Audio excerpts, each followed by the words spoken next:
Many historic account has been widely disseminated for generations, only to get exposed as a myth when examined carefully. Take the Battle of the Alamo, February 23 to March 6, 1836. Probably Texas' greatest epic, it recounts a heroic fight by noble American immigrants who sacrificed their lives for freedom from Mexican tyranny. That was the version uncritically accepted for generations until historians took a closer look. They discovered there was way more myth than reality in that narrative. Below are 20 things about that and other historic myths widely accepted as true. Generations of children grew up on the myth of the Alamo. Remember, the Alamo is a key part of Texas foundational mythology. It is part and parcel of a dramatic tale of freedom-loving Anglos from the United States who faced oppression by Mexican authorities in Texas. So they did what true blue Americans should: grab their guns. In the heroic siege and battle of the Alamo in 1836, they fought to the last man. Although they lost, their sacrifice was worth it. They died buying time for Sam Houston to build an army that avenged them and secured Texan independence. The legend of the heroic American Thermopylae probably reached its apogee in the 1960 hagiographic movie The Alamo, starring John Wayne as Davy Crockett, Richard Widmark as Jim Bowie, and Lawrence Harvey as William B. Travis. It hit and polished all the heroic highlights. Unfortunately, there is way more fiction than fact in the Alamo account. Be that account the John Wayne version or the less, but only relatively less so dramatic version taught generations of school children. As seen below, much of the narrative is pure myth. The many myths of the Alamo. Much of what was long accepted as true about the Alamo is anything but. For starters, there was no need to fight the battle in the first place. The defenders did not try to hold off Santa Anna's forces in a bid to buy Sam Houston time to raise a Texan army. The Alamo's commander, Colonel William Travis, ignored numerous warnings that Mexican forces were on the way and got trapped when they arrived. Nor did the defenders buy Houston time. Santa Anna had expected to take San Antonio on March 2, 1836, but instead took it on the 6th.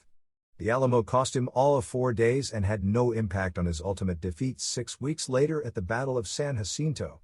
So the mission's defenders died for nothing. Also untrue is the account of Travis' line in the sand. Towards the end of the battle, the Mexican commander issued an ultimatum: surrender or be killed. Travis drew a line in the dirt with his sword and asked the men to choose their fate: surrender or cross the line and join him in a fight to the death.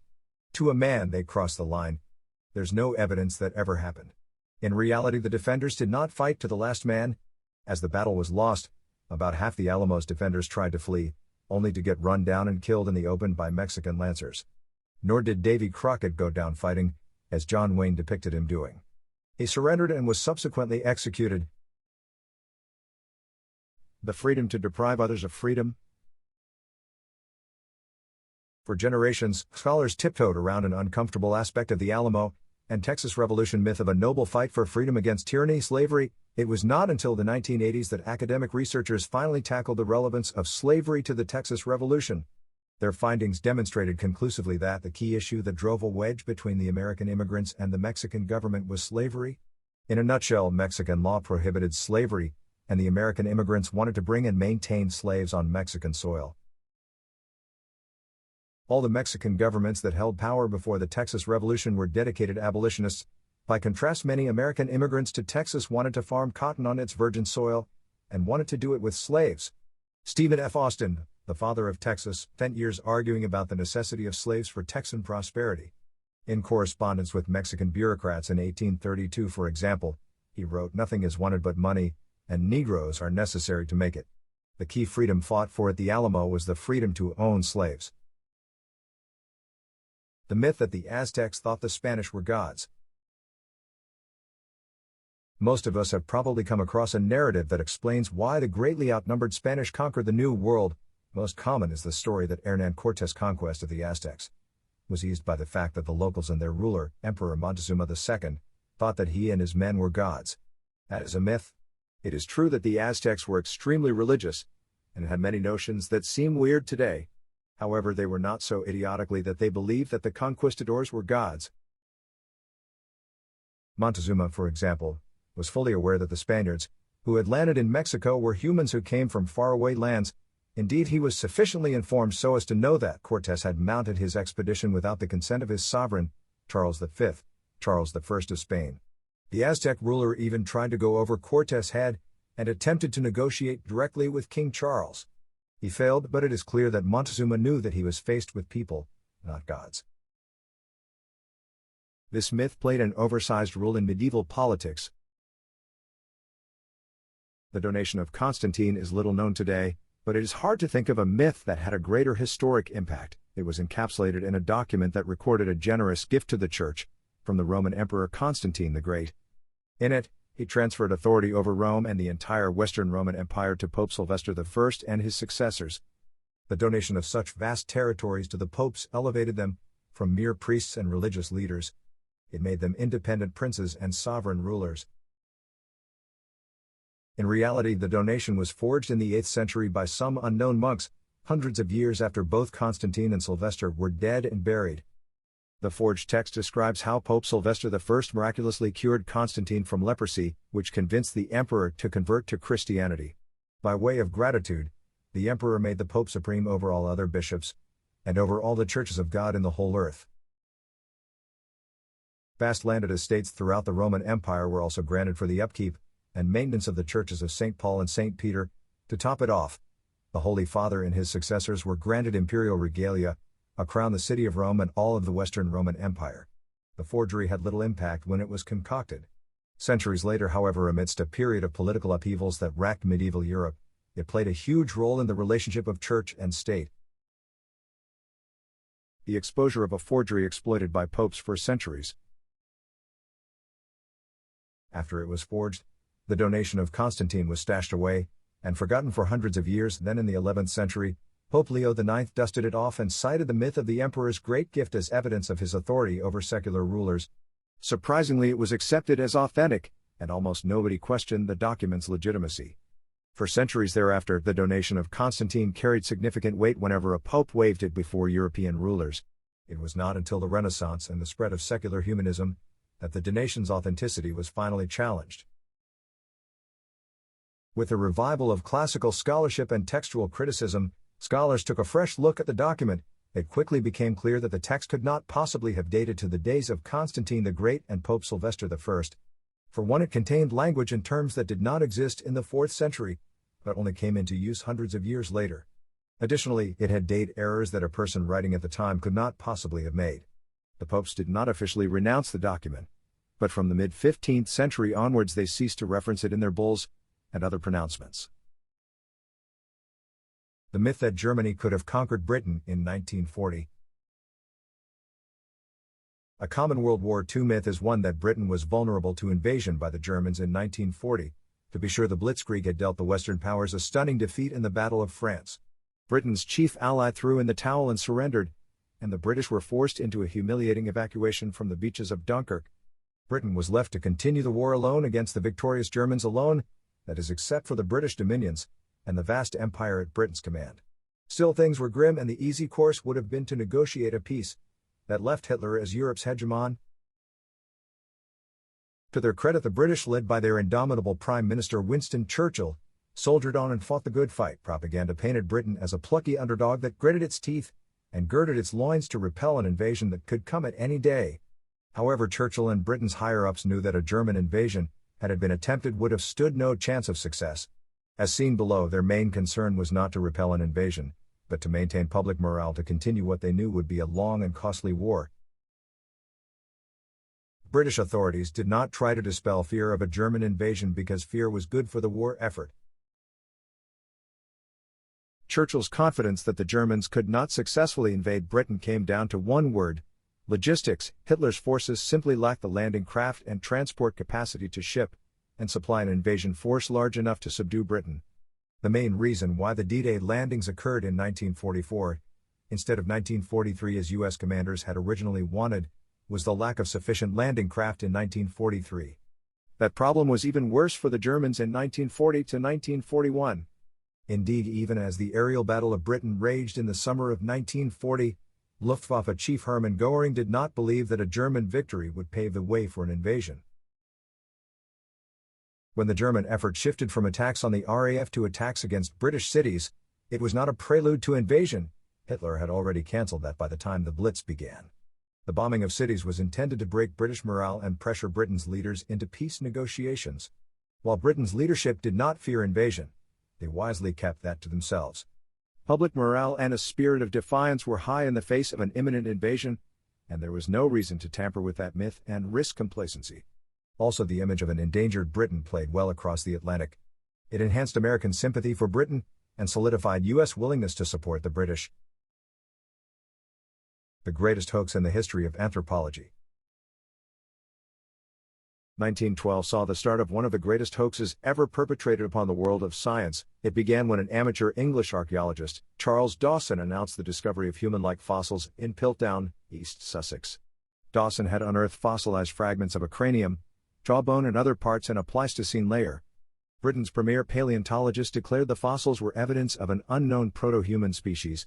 They were judged the missing link and evidence that supported Charles Darwin's then still controversial theory that man had descended from apes. More excavations made nearby in 1913 and 1914 turned up stone tools 2 miles away. Teeth and additional skull fragments were unearthed. So were animal remains and a mysterious carved bone that looked like a cricket bat. Excitement mounted with each new find, and the fossils were accepted uncritically by many prominent British scientists. At the time there was a growing, and as it ultimately turned out correct, scientific belief that human evolution from ape to man had occurred in Africa. As seen below, misplaced faith in the myth of the Piltdown man took anthropology down the wrong path, and kept it from the right one for decades. Confirmation bias in service of a racist myth. It was in Africa that fossils of Homo erectus, an early hominid, had been discovered. That, however, meant that the cradle of mankind was in Africa, and that all humans were of African origin.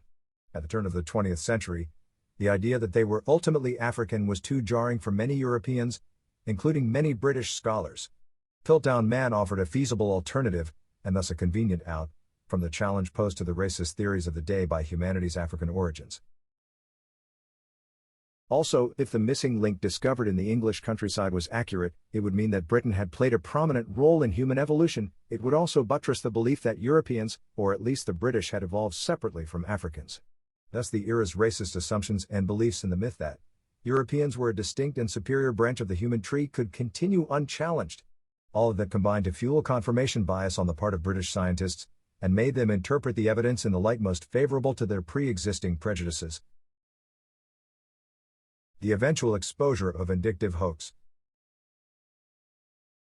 The Piltdown discovery was a hoax, not even a sophisticated one at that, but a basic and quite crude hoax that would have been easily exposed if anybody had bothered to closely examine it.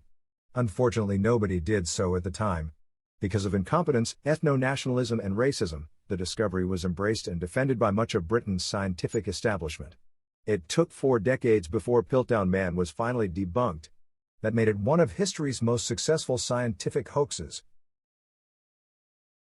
Throughout those long decades, few resources were directed at the study of human evolution in Africa, where the actual missing links were ultimately discovered. Despite the poor funding for African archaeological exploration, more proto-human fossils were unearthed there in the 1930s. Those finds, coupled with additional Neanderthal finds, left Piltdown man as an odd outlier in human evolution.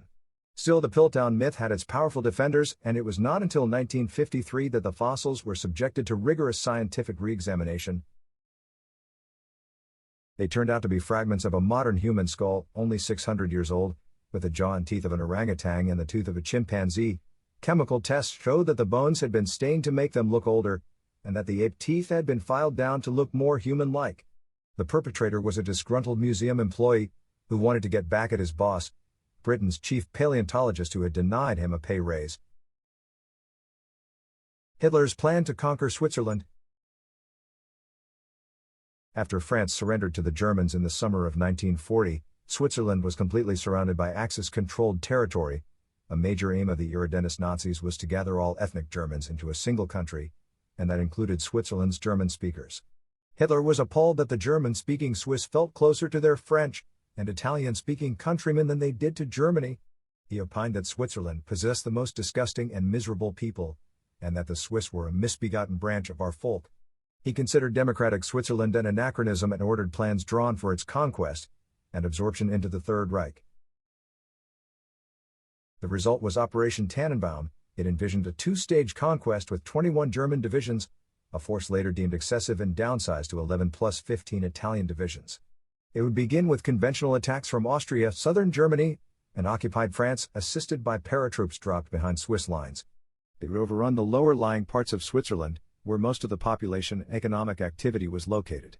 In the meantime, the Italians to the south would mount diversionary operations. As seen below, contra the myth that Switzerland was an impregnable mountainous fortress, its conquest by the Germans was quite feasible. The myth of Swiss impregnability. Operation Tannenbaum focused on the early conquest of the more important parts of Switzerland. Once that was done, follow-up attacks were to be made against Swiss army remnants in the National Redoubt, a fortified zone in Switzerland's mountainous south. Much has been made of Switzerland's mountainous terrain as a defensive feature, to the point that a myth grew that the Swiss are well-nigh invulnerable to attack. This despite the numerous invaders who had conquered Switzerland, from the Romans to the Habsburgs to multiple French, Austrian, and even Russian armies that crisscrossed Switzerland during the French Revolutionary and Napoleon Wars. Against a potential German invasion in World War II, the Swiss army planned to take advantage of topography and retreat into the country's mountainous parts. Unfortunately, the overwhelming majority of the Swiss did not live high up in the mountains. They dwelt instead in the lower parts of the country, in valleys and foothills that were readily accessible to German invaders. Cut off up in the mountains, one can only guess how long the Swiss forces in the National Redoubt might have been able to offer sustained resistance. Partisan and guerrilla warfare would have been an option, however that would have required the Swiss to be markedly different from other Western Europeans, whose countries had been occupied by the Nazis. They exhibited little willingness to risk the massive reprisals and atrocities Hitler's Germans were ready to inflict on restive subjects. The Nazis didn't invade Switzerland not because they couldn't, but because they didn't need to. A common myth about Switzerland in World War II is that the Nazis feared a massive guerrilla war up in the Alps if they invaded. However, there is little reason to assume that such a war would have been waged. Bad as Nazi rule was in Western Europe, the Germans did not treat Western European, unless they were Jews, as atrociously as they did the Eastern European Slavs. Western Europeans thus never felt that their backs were to the wall, and that they had nothing to lose. Not to the same extent as did, say, the Soviets or Yugoslavs, who responded with a fierce and widespread partisan resistance that had no equivalent in Western Europe. Despite Hitler's dislike of the Swiss, he and the Nazis nonetheless saw them as Germans, to be incorporated into the Reich as fellow citizens. It is thus unlikely that the Swiss would have been treated with the wanton cruelty that triggered widespread resistance in the East. Instead, the Nazis would probably have treated them better than they did other Western Europeans. Fortunately, the order to execute Operation Tannenbaum was never given. While it would have been emotionally gratifying for Hitler to invade, there was no need to do so. The Swiss had no aggressive designs and were surrounded on all sides by Axis territory. There was no security threat of occupation by the Allies to use it as a base for attacking Germany. Switzerland had no resources that were not readily available to the Germans via trade. Also, the Swiss banking system, combined with Swiss neutrality, made the country a convenient center for currency exchange and other international financial transactions that were useful to the Germans. A Jewish plot to rule the world. One of history's most insidious hoaxes was kicked off in Russia in 1903. That year, a conservative Russian newspaper published what it claimed were the minutes of a late 19th century secretive conference between Jewish leaders. In it, they discussed their goal of global Jewish hegemony. It would be brought about by the strategic infiltration of Jews into positions from which they could dominate the global media and economy. From such positions of influence and power, they would act as agents saboteur and subvert the morals of the Gentiles in order to undermine the foundations of their societies. That birthed the myth of an underhanded Jewish plot to rule the world, which is still bandied about to this day. In reality, the minutes, which came to be known as the Protocols of the Learned Elders of Zion, were crude forgeries that first made the rounds in Russian right-wing circles. A Russian Tsarist official, Sergei Nilis, edited several versions of the Protocols, each time with a different account of how he came by them. In 1911, for example, he claimed that his source had stolen them from a non-existent Zionist headquarters in France. As seen below, the fact that they were fake, or that they were easily shown to be fake, mattered little to those who wanted to believe the myth. The spread of an insidious hoax. The Protocols of the Elders of Zion slowly spread out from Sergei Nilis and his conservative circles, Eventually, the forgery caught on, went viral, and gained traction throughout Russia and the world beyond. For years after their creation, the protocols had languished in relative obscurity, confined to Russian right-wingers. That changed with the Russian Revolution of 1917 and the Bolshevik seizure of power later that year. The conservatives had plenty of anti-Semites, and they sought to discredit the revolution with a myth that depicted it as part of a vast Jewish conspiracy for global dominance. Their claims resonated, and it did not take long for the forgery to go from a Russian right-wing curiosity to a global phenomenon. In Britain, the Morning Post published the protocols, with an introduction that warned its readers of the Jewish plot. The Jews are carrying it out with steadfast purpose, creating wars and revolutions to destroy the white Gentile race, that the Jews may seize the power during the resulting chaos, and rule with their claimed superior intelligence over the remaining races of the world, as kings over slaves. Henry Ford popularized this myth in the United States. In the United States, Henry Ford printed and distributed 500,000 copies of the Protocols of the Elders of Zion, titled The International Jew, the World's Problem. In Germany, the Nazis cited the protocols for propaganda purposes, and made them assigned readings for schoolchildren after they came to power. As with many claims that reinforce pre-existing prejudices and buttress long-standing beliefs, truth was immaterial. In 1921, the Times of London conclusively demonstrated that the protocols were a forgery, and the evidence was widely reprinted around the world. It made no difference in right-wing circles.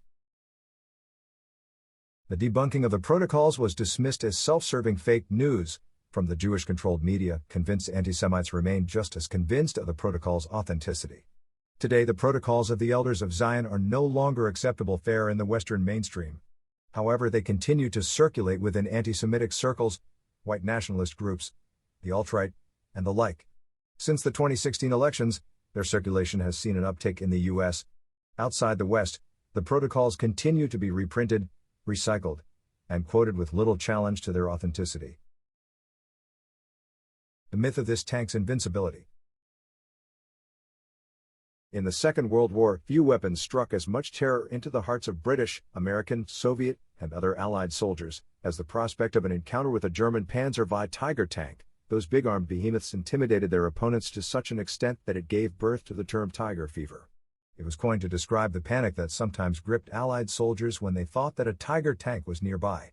However, in the grand scheme of things, Tigers were a bit of a flop. A myth developed that Tigers were World War II's best tanks. They were certainly the most scary, but far from the best. In reality, Tiger tanks were over-engineered, or more accurately, poorly engineered. They were plagued with bugs, and often spent more time in the repair shop than on the front line. They were also expensive and hard to produce, and consumed resources that could have been better spent on more effective weapons. The Panzerkampfwagen by Tiger Aus, or the Tiger I entered service in 1942.